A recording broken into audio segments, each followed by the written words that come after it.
Jessica Pegula isn't holding back at all.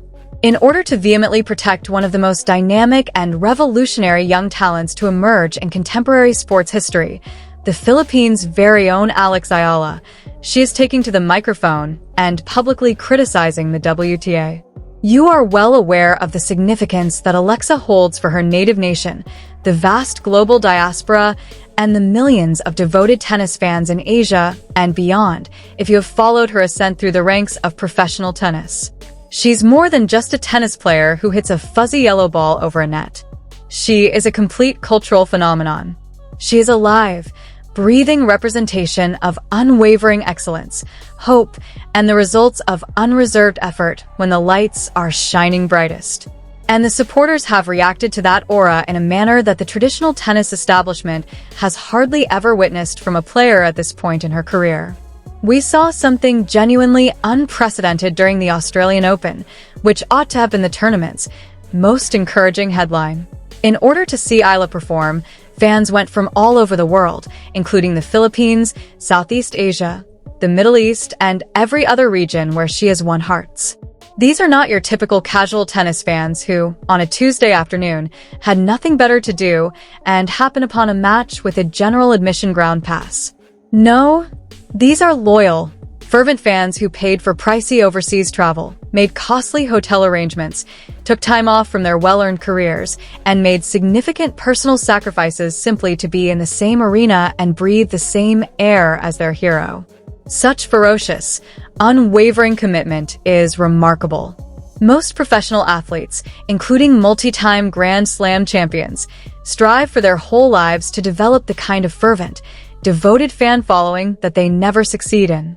What specifically did the Australian Open organizers and the WTA do with that amazing, once-in-a-generation crowd energy? They forced Alexandra Eala onto a small, mid-sized outdoor court that was unable to accommodate even a small portion of her fan base. The reason Jessica Pegula is so enraged is because of that disastrous choice. Honestly, who is to blame? Pegula, a highly esteemed voice in the locker room and one of the world's top-ranked players, came out firing. For everyone to hear, she laid forth the harsh, cold truths. Thousands and thousands of fans from all around the world flocked to Melbourne Park to see Alexandra Eala.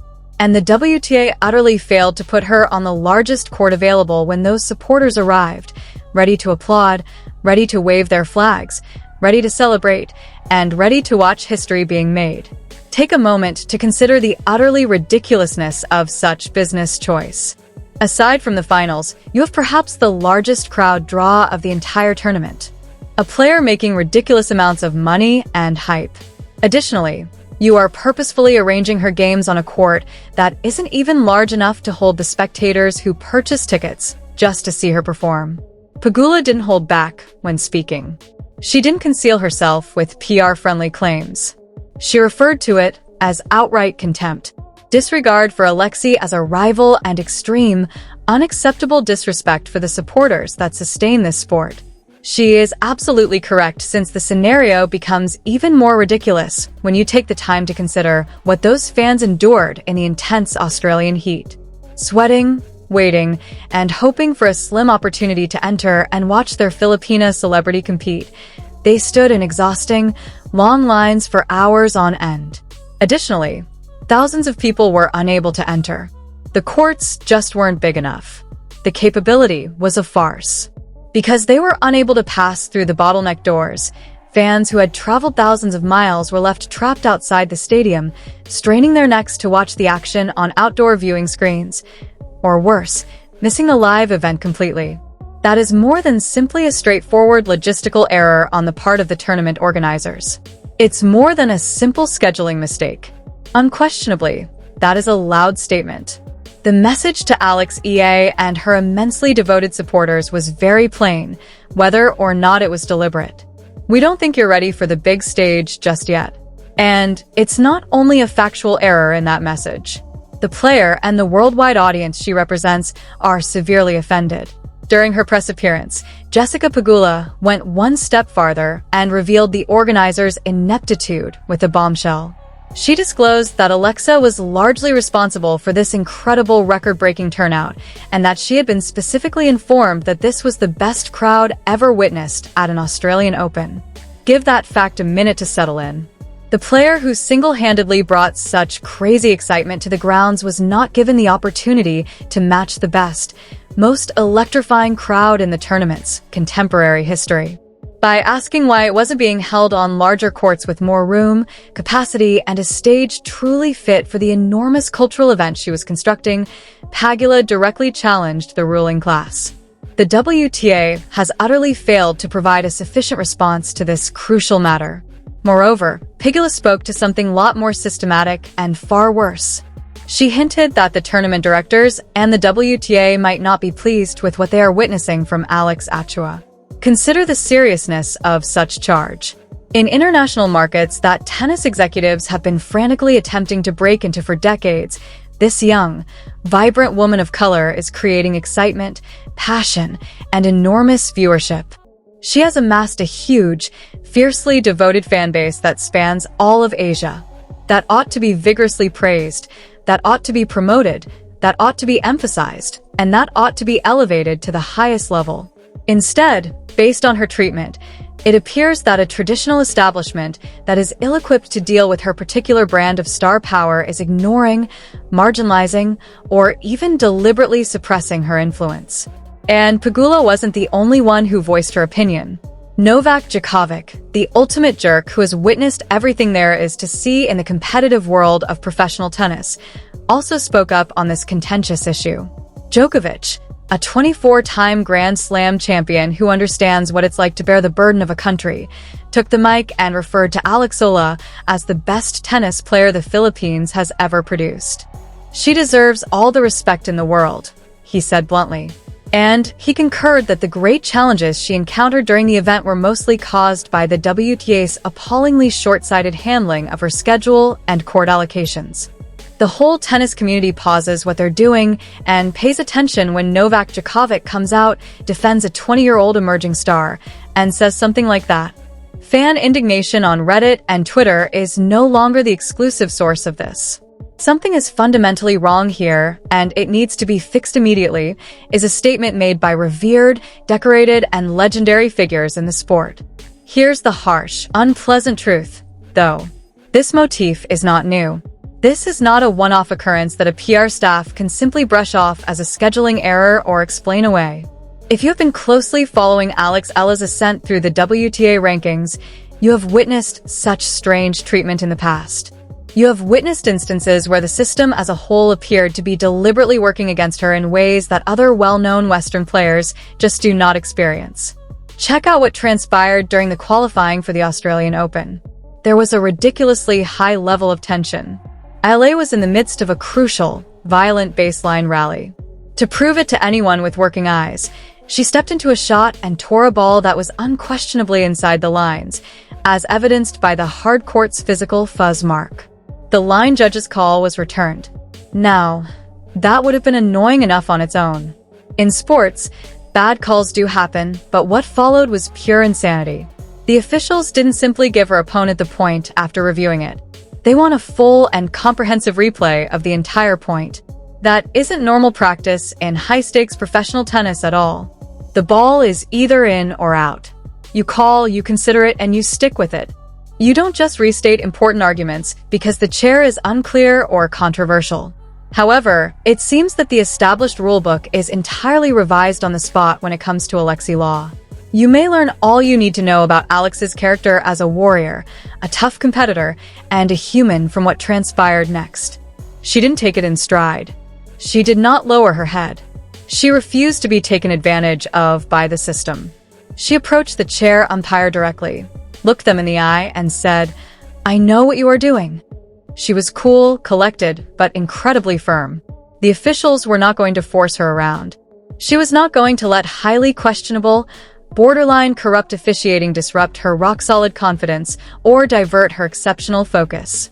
She saw exactly what was happening. She named it out loud for everyone to hear, and then she marched straight back out to the baseline and won the match nevertheless. She persevered despite the hardship, shut out the commotion, and advance to the Australian Open qualifying finals. That is mental toughness on par with the elite Hall of Fame. Multiple Grand Slam champions are made of that kind of unadulterated tenacity, guts, and fire. And then there was the strange, suspicious occurrence that happened during her big match against Iga Swiatek. We are discussing Iga Swiatek, the world number one, a multiple Grand Slam champion, and the most dominant and merciless player on the women's tour in recent years. It is a huge historical achievement in and of itself for a young player like Eala to be on the same court as Swiatek, going toe-to-toe and trading hard hits. And just as Eala was getting into her groove, hitting her spots and gaining significant momentum against the world's best player during that eagerly awaited match, an official really made the decision to question her about things in her backpack. Are you serious? A totally needless and extremely disruptive spectacle was created on the sidelines during a vital game-defining moment in the middle of an important match. Her hard-won rhythm was completely destroyed, and the extremely dubious timing of it all sent huge, fiery red flags through the tennis community. Officials just do not interrupt games to search through the baggage of well-known superstars while they're on fire. It was an obvious interference in a young player's attempt to defeat a behemoth. A very clear and unsettling picture begins to emerge when you take a step back and consider all of this, including the extremely insulting tiny court assignments, the thousands of supporters who are locked out, the dubious officiating controversies, and the utterly ridiculous mid-match rucksack interrogations. Furthermore, the Women's Tennis Association does not look well in that photo, because it strongly implies that one of the most captivating, highly marketable, and widely adored young players in the entire sport at the moment is purposefully not receiving the protection, the platform, or the basic respect that her racket has plainly earned. When she noticed it, Jessica Pegula called it out. Seeing it, Novak Djokovic called it out. Every time she takes the court, it is witnessed by millions of fans worldwide. Alexandra Eala is deserving of much greater. Fans that traveled across continents, reserved hotels, and shelled out their hard-earned cash to watch her perform and wave their flags with fervor deserve better. Tennis as a whole, which is in dire need of expanding its worldwide reach, deserves better. Right now, let's get one thing very clear. Alexandra Eala won't be leaving. There will be no intimidation of her. Bad decisions, insufficient courts, or dubious officials will not quiet her. She will continue to appear. She will continue to compete with fierce determination. She will continue honing her skills at the Nadal Academy and creating the kind of enormous, worldwide legacy that goes far beyond rankings and tournament victories.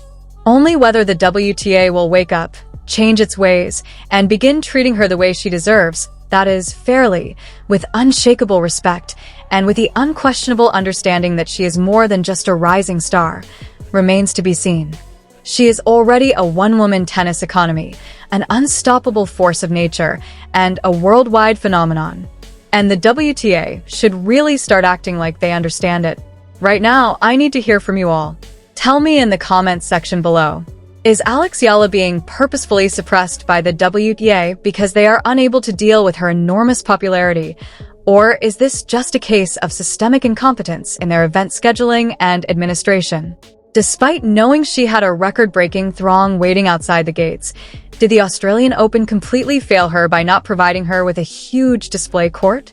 Furthermore, do you believe that the WTA will be compelled to alter their treatment of up-and-coming international players as a result of giants like Novak Djokovic and Jessica Pegula formally speaking out? Leave your best opinions, hypotheses, and raw ideas in the space provided below. Additionally, if you belong to the Alexandra Eala movement, be sure to express your exact feelings to the WTA. Smash the like button. For more brutal tennis truth, subscribe. I'll see you in the next.